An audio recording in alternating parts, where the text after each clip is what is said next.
আসসালামু আলাইকুম। সবাই কেমন আছেন? আশা করি সবাই ভালো আছেন। স্বাদ ও স্বাদের গল্পের সাথে আবারও আসলাম আপনাদের জন্য স্বাদ ও লাবণ্যময় আজকে সকালকার নাস্তা হিসেবে নিয়ে আসলাম সবজি খিচুড়ি ডিম ভুনো। দেখার জন্য সবাই আমার সাথেই থাক। এখন দেখাবো আপনাদেরকে সকালে আজকে খিচুড়ি সবজি। সো এখানে আমি ডাল আর চাল নিছি।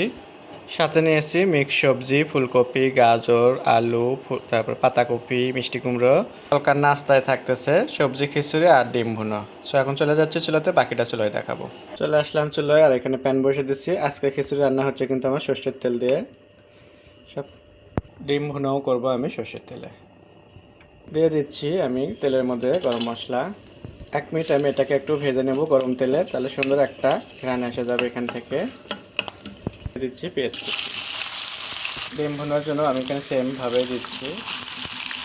পেঁয়াজের সাথে আমি দিয়ে দিচ্ছি একটু লবণ স্বাদ মতো, দিয়ে পেঁয়াজটাকে এখন সুন্দর করে একটু ভেজে নেব। পেঁয়াজটাকে আমি সুন্দর করে একটু ভেজে নিলাম। এখন আমি দিচ্ছি 1 চামচ আদা বাটা, 1.5 চামচের মতো আমি রসুন বাটা দিলাম।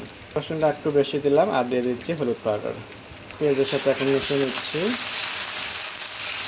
মশলাটা কষানোর জন্য আমি একটু দিয়ে দিচ্ছি গরম পানি। ভালো করে আমি কিছুক্ষণ এটাকে কষায় নেব একটু।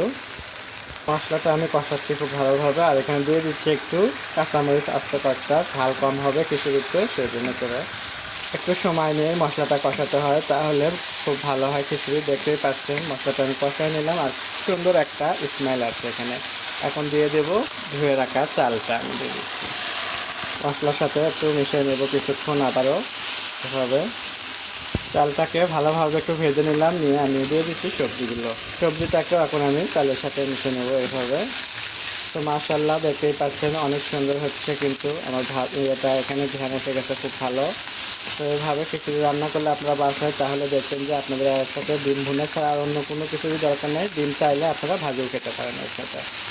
সবজিটাও ভালো করে চালের সাথে ভাজা নেওয়ার পরে দিয়ে দিতে হবে গরম পানি। দেওয়ার পরে আমি ভালো করে মিশিয়ে নিচ্ছি, নিয়ে এখন ঢাকনা দিয়ে আমি এটাকে কুকিং করে নেব। ঢাকনা দেওয়ার আগে আমি এখানে দিয়ে দিচ্ছি একটু বিট লবণ। সো বিট লবণ দিলে এটাকে কিন্তু একদম 100% স্বাদের উপরে নিয়ে যাবে।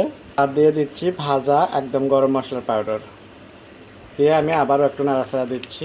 যেহেতু ঢাকনা দিয়ে এখন কুকিং করে নেব, ঢাকনা দেওয়ার আগে আমি আবার একটু নাড়াচাড়া নিই। এই ফাঁকে দেখাবো ডিম ভুনার। এখানে কিন্তু সেমভাবে ডিমের মশলাটাও কিন্তু আমার কষানো হয়ে গেল, দেখতেই পাচ্ছেন। ডিম ভুনার জন্য এটাকে একটু আমি হলুদ দিয়ে ভেজে নিলাম।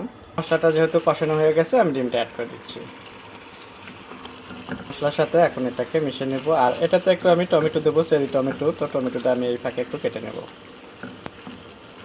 ভুনাতে দিয়ে দিচ্ছি কয়েকটা কাঁচামরিচ আর হালকা চেরি টমেটো, আমি 2 ফালটা করে নিলাম। আমি এখানেও দিয়ে দিচ্ছি ভাজা গরম মশলা পাউডার, খুব সামান্য দিয়ে দিচ্ছি বিট লবণ।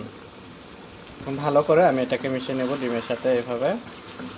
সো আমার পাতিলটা একটু ছোট হয়ে গেছে ডিমের জন্য, তো চুলো হিসেবে আমার মনে হয় এই পাতিলই ঠিক আছে, আর ডিমও যেহেতু অল্প সেই জন্য করে। তো আপনাদের কেমন লাগলো ডিম ভুনো সেটা অবশ্যই আপনারা জানাবেন কমেন্টের মাধ্যমে, আর সাথে তো খিচুড়ি হয়ে গেল আমার ডিম ভুনো। আমি চুলাটা অফ করে দিচ্ছি, দিয়ে আমি চলে যাচ্ছি খিচুড়ির পাশে। খিচুড়ির ঢাকনাটা তুলে নিলাম, নিয়ে আমি একটু নাড়াচাড়া দিয়ে দিচ্ছি, দিয়ে আমি এখন এটাকে ভাপে বসে দেবো সুন্দরভাবে। একটু চুলার আঁচটা কমে দিয়ে কিছুক্ষণ আমি এটাকে ভাপে রেখে দেবো। ভালোভাবে মেশানোর পরে আমি দিয়ে দিচ্ছি ঢাকনা দিয়ে ভাপে বসে।